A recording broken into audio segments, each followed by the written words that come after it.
poem that I am reading to you guys tonight, you may have seen it on the Youth Voice Facebook page. You may have seen it. I've seen it. Love you, Hannah. Love you too. I'll give a little bit of a backstory on this poem as I pull it up. It was inspired by somebody who means a lot to me. He was talking about some things that make him feel insecure, and made me think, what other insecurities are running amok among our students? What other things are holding us back? So I went amongst my entire youth group, which is actually with McMurray Gospel Assembly. They all told me their insecurities because I told them I was going to write a poem. Because at first they were like, why do you want to know my insecurities? What are you up to, man? They were pretty happy with this. So this poem, it's really special because it's a way of honoring people that I'm around every single week. It's around people that mean a lot to me. And for those of you who haven't heard it tonight, here is Shattered Vase. I asked for something personal and I apologize. But the demons need to be called out and cannot be hidden by a disguise. They whisper in your ears whether asleep or in your wake. They are ruthless and they knock. Knock until the sound of it leaves an echo. A beat in your heart that in its dreaded Morse code taps out your inadequacy. The Morse code changes its tune and more messages break through. It stabs your hair as you walk down the halls of the torture called school. The stabs say you didn't wash your hair today and the greasy streaks shine brighter than you wish them to, but have no fear. If people look at hygiene before your heart, then maybe they should wash themselves before you need to worry about your hair. They poke at the tire that sits around your front and jab their claws between the spaces of your unprotected rib cages and make you afraid of weight scales. The only time you're too skinny is if you're in a hospital bed with a sign saying malnourished and diagnosis bulimic. And the only time you should ever desire to lose weight is if you decide to for the benefit of your health, not because you don't resemble a Vogue magazine look-alike. I pity those poor models. You brandish a sword smaller than a toothpick, afraid because if you hit too hard, they might step up their game. And you're afraid to stand because they made you hate the length of your legs. But if you keep fighting, you won't notice the pain. Your ability to socialize is determined by your ability to get up in the morning. Sorry. I always get lost with that part. I get way too into it. Because your sweaty hands that your girlfriend commented on can't find the way to pull you out of the darkness that is depression. You have to be willing to get up in the morning. If you can't stand, sit up. If you can't run, walk. You won't at first, but I promise you will. Believe me, I have seen it firsthand. I have watched people walk through the desert land into the gates of the promised land. The desert land of failed papers, failed first kisses. In gym class, that basketball net is a symbol of misses, and the bouncing balls that hit the backboard had laughter in its echo.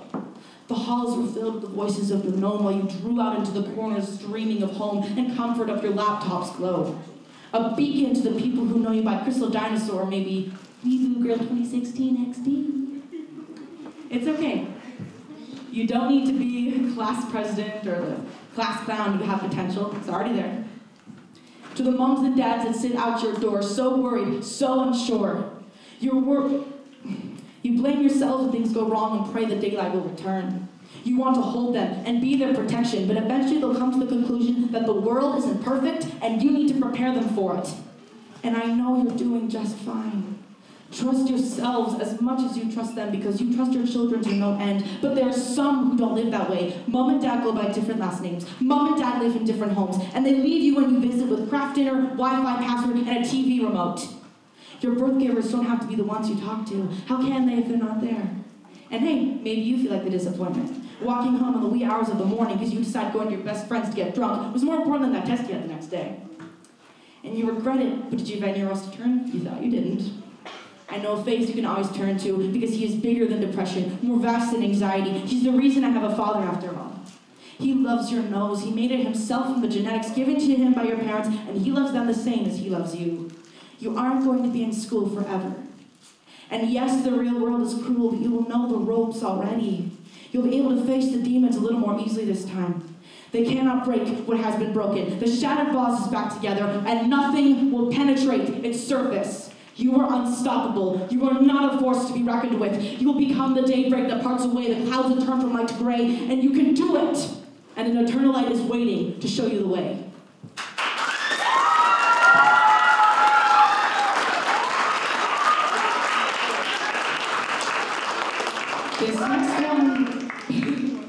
next one is a tribute to the music room that is next to us.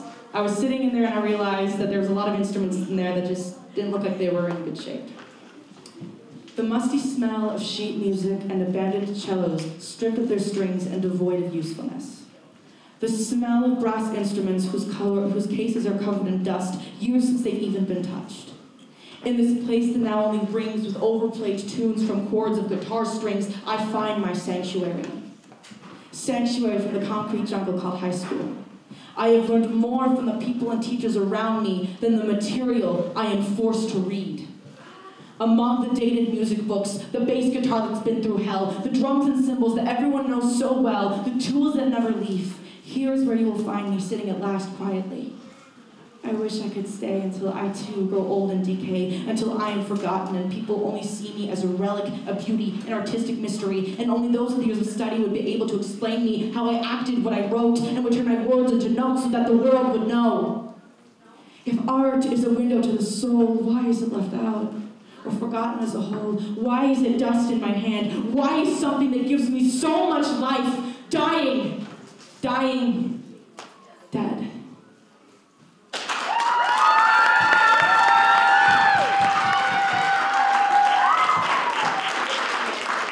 I hope I'm not boring you guys. I've got two more and then we can let the guys coming up next go. This next one was written for two of my best friends in the entire world. I've sort of watched them from the sidelines as they pulled themselves out of depression and they forced themselves to get up from their anxieties, and it was something that was really painful to watch, and this is a tribute to them. It's called Pick Up a Sword. I pick up my pom-poms, you raise your fist, the bell sounds, the fight begins. Yes, years I have cheered, I've been in the stands, front of the sidelines, I've watched you fall down and pick yourselves up again and again and again, and each time your punches are stronger, each time the battle is longer, but sometimes when I see you fall, I'm terrified they'll call it a KO. And it is in these moments I wish I could pick up a sword. Ditch my pom-poms, jump into your ring and go, let you rest while I take your blows, because it would hurt so much less. But then I would spend too much time on the sidelines and neglect my own fight until the demons break out from their cage and have grown into an abnormally large size. But I am no longer afraid because my own demons have been faced. And rather than pick up a sword, I raise mine. I jump from the sidelines into my own ring, and I will fight and pray for a day when we can look at our battles as we shine brighter than blaze, because we will be holding the demons' chains, raise them, pinning us down, and we will have to drag them around and throw a punch or two, but by then I will be stronger, and so will you.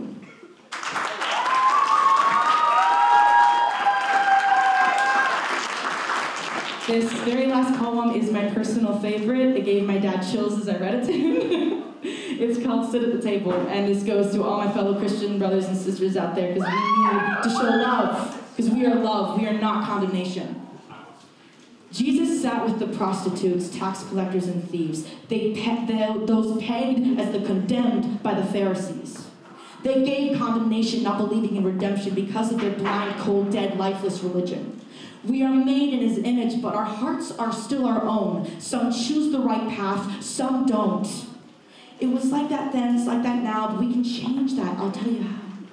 Sit at the table of those prostitutes and the thieves. Don't be afraid, because today you may sit among those who call themselves gay, those who believe in a different God in a different way, but do not turn away. Do not say they are worth less than you. As we have all heard in that song, God help the outcasts, especially when your children outcast them too. How can you say they don't deserve love when neither did we? We've all sinned, lust, hatred, greed. My brothers and sisters, those without sin shall cast the first stone. Only Jesus was left standing, yet not so much as a pebble from him was thrown. We are here to show love. We do not condemn.